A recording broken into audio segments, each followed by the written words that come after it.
Good morning, Little Masters, and welcome back to today's Tolkien Times, a Prancing Pony podcast production. I'm the Man of the West. Let's keep Week 98 going with another Word Nerd Wednesday. Now, last series we looked at a whole lot of words from both Of Tuor and His Coming to Gondolin over in Unfinished Tales, as well as the chapter of Maeglin from the Silmarillion. This time around, we've been looking at words from both our Friday readings in Of Tuor and His Coming to Gondolin, as well as Silmarillion Saturdays as we read of the Ruin of Beleriand and the Fall of Fingolfin. And it's that story that I'm looking to today for a number of words. The first of which is one I would have guessed that I'd looked at before, Dorthonion, sometimes known as Darthonion, Sith Apprentice. We have looked at its other name from its post-Morgoth era, Taur Nufuin, which means forest under nightshade.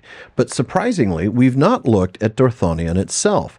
Now, the name is Sindarin, and it is glossed for us in the Silmarillion appendix as Land of Pines.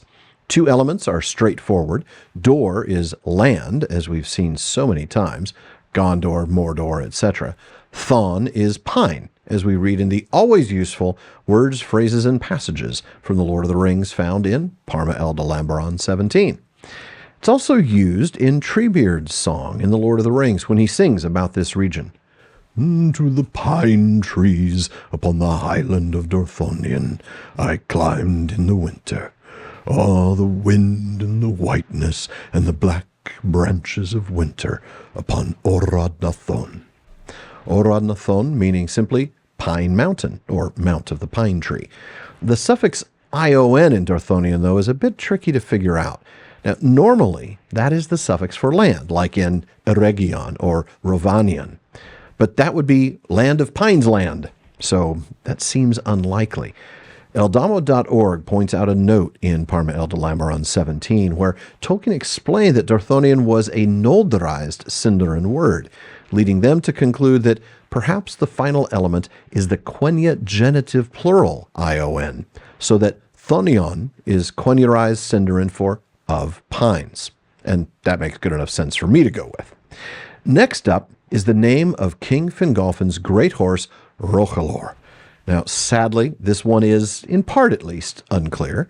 The first part, though, is clearly the Sindarin element roch, meaning horse. The Rohirrim are actually, in proper Sindarin, the Rohirrim, with the ch, roch, horse. But we don't know the meaning of the rest of the name, the alor suffix. Now, part of me wonders if it's connected to the root lor, meaning dream or sleep, right? Connected to Lorien or Olorin. There's no evidence to make that anything more than a mere guess, but I kind of like the idea of dream horse. I don't know, just fits. But again, that's pure speculation. Don't take that to the bank. With the name of Fingolfin's horse in Sindarin, the name of his sword was in Quenya, Ringil, that glittered like ice.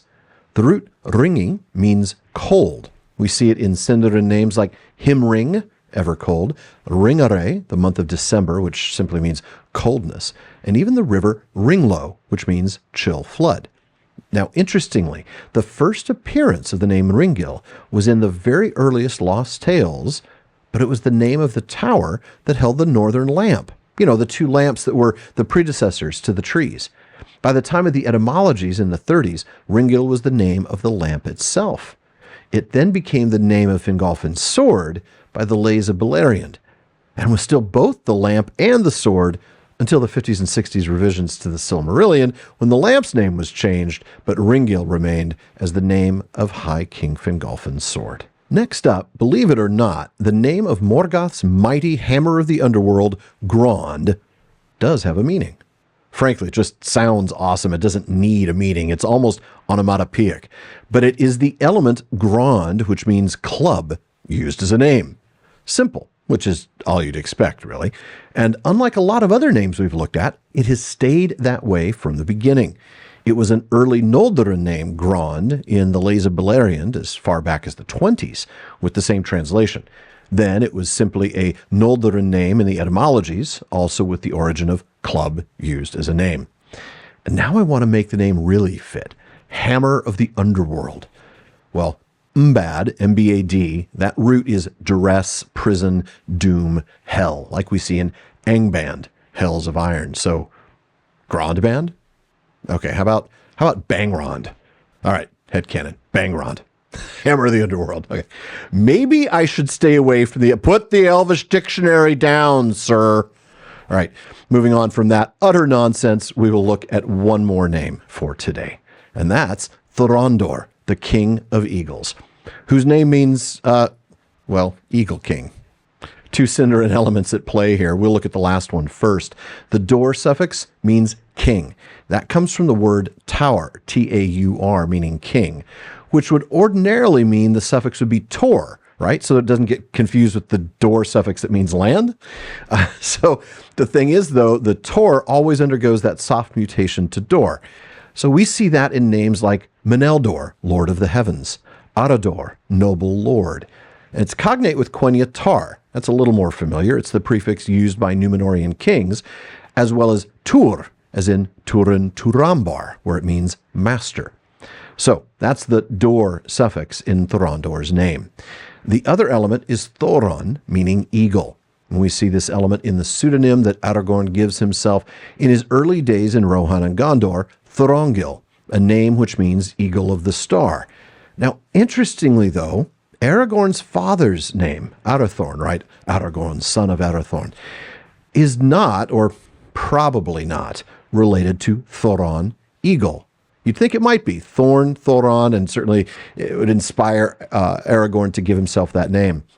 But in letter 347, Tolkien writes that Arathorn contains an abbreviated form of Thorano, eagle, seen in Thorondor, Thorongil. Oh, wait, but I just said it doesn't mean that. And that's because in words, phrases, and passages in The Lord of the Rings, the ever-helpful article in Parma El Delamberon 17, Tolkien writes, in Arathorn, we have Thorn steadfast, from Quenya Thorna, or Sorna, the root Thor. Aranthorn, steadfast king, becomes Arathorn. So that extra syllable, Thorn, steadfast, and Thoron, eagle, does seem to make a difference. Interesting. And folks, that is it for today's Word Nerd Wednesday, and also for my use of the Elvish Dictionary.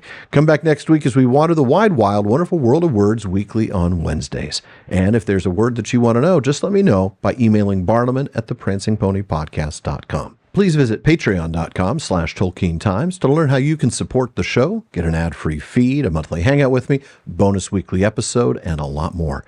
And then join me again tomorrow on today's Tolkien Times for Third Age Thursday as we continue our look at men of the Third Age. Subscribe to the TTT in your podcast apps or here to the channel on YouTube. Full back catalog of the PPP has been uploaded for you.